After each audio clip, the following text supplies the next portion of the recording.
Hello guys, in this video I am going to show you how to add your comments to a post on Tumblr.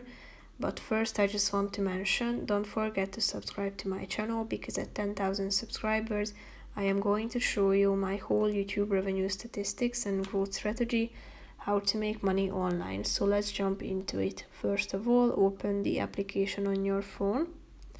After that you should select a post to which you would like to add your comment.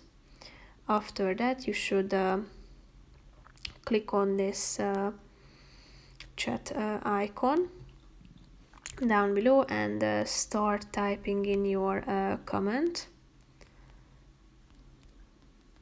Then tap on reply, thereby adding your comment to this post. So if you want to edit it, just simply hold your finger on the text. You can add the reply to your own message. And you can also delete it by tapping on the delete button. Click on delete again to confirm. So that's pretty much it for this video, guys. See you in the next one. Bye bye.